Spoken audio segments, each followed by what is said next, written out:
Part 1. The professor discusses the possibility of life on Mars. Starting with historical context, in 1877, Italian astronomer Giovanni Schiaparelli mapped canali on Mars, which means channels in Italian. This was misinterpreted as evidence of artificial irrigation systems, leading to speculation about Martian life. Despite skepticism from most serious astronomers, the idea of an Earth-like Mars persisted until the space age. In the 1960s, NASA's Mariner missions revealed Mars to be a crowded moon-like planet with polar caps and an atmosphere composed almost entirely of CO2. The supposed seasonal color change turned out to be dust, not plant life. Despite this finding, Mars showed intriguing features such as giant volcanoes, canyons, evidence of fast-flowing water keeping the possibility of life alive. The 1976 Viking mission included 3 biological experiments aimed at detecting life. The label release, pyrolytic release, and gas exchange experiments all test Martian soil for signs of microbial activity using carbon-15 marked organic materials. However, none produced clear evidence of life, and the result could be explained by purely chemical processes.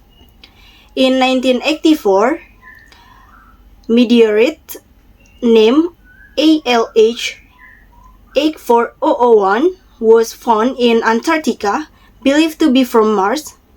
It contained 3 potential signs of past life: polycyclic aromatic hydrocarbons, carbonate globules similar to those produced by Earth bacteria, and tiny void structures that might be fossil bacteria. These findings, while compelling, are not conclusive. The professor concludes by noting that research is ongoing, with more information expected from NASA's Phoenix mission. Part 2. The professor gives an overview of No Theater, a stylized and symbolic drama from Japan. Rooted in song and dance, formalized around 600 years ago, despite its complexity, No focuses on visual and auditory beauty, encapsulated in the Japanese concept of illusion of profound, elusive beauty. No plays are performed on a simple stage with a painted pine tree backdrop and feature a ramp symbolizing the transition between the real and spiritual worlds. Unique acoustic effects are achieved with earthenware jars placed under the stage. No theater evolved from 2 distinct traditions: sangaku, a Chinese import featuring acrobatics, magic, and song and dance, and Daegaku, a solemn Japanese art performed at Buddhist temples.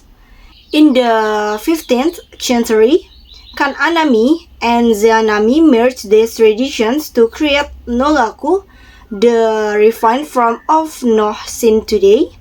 Zeami's notebooks still exist, providing invaluable insight into the art.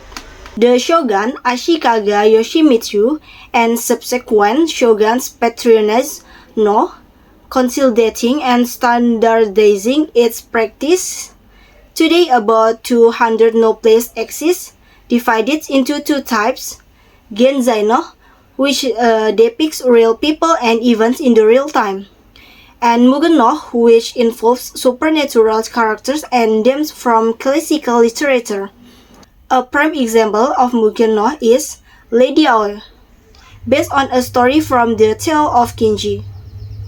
No performance integrate dance, song, poetry, and precision, with actors conveying deep emotion through subtle, energy-intensive portrayals. Although challenging to understand, no unique beauty make it a worthwhile experience. Part 3. In a lecture on visual perspective, a professor explains that perspective in art involves representing three-dimensional objects on a two-dimensional canvas. There are two main types, aerial and linear perspective. Aerial perspective deals with how the atmosphere affects the appearance of distant objects, making them appear hazier and less distinct, a technique used by both realistic and impressionist artists. Linear perspective is about how objects appear smaller as they reduce into the distance. It involves the concept of the vanishing point, where parallel lines seem to converge.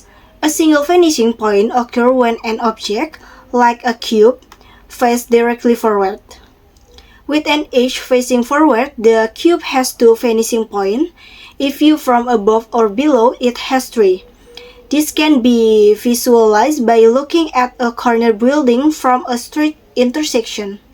The professor noted that early Western artists didn't understand the laws of optics. They lacked a grasp of vanishing point, leading to inaccurate representation of perspective. The Renaissance changed this with figures like Filippo Brunelleschi, who discovered the rules of perspective through optional optical experience. He demonstrated accurate perspective using a drawing of the San Giovanni Baptistery in Florence, showing it through a pupil and mirror to amaze onlooker. Brunelleschi method spread, influencing artists like Donatello, while linear perspective was developed in Italy. Effective aerial perspective was developed by Flemish and Dutch masters, exemplified in works such as Jan van Eyck's The Virgin of Change Cellar Rolling.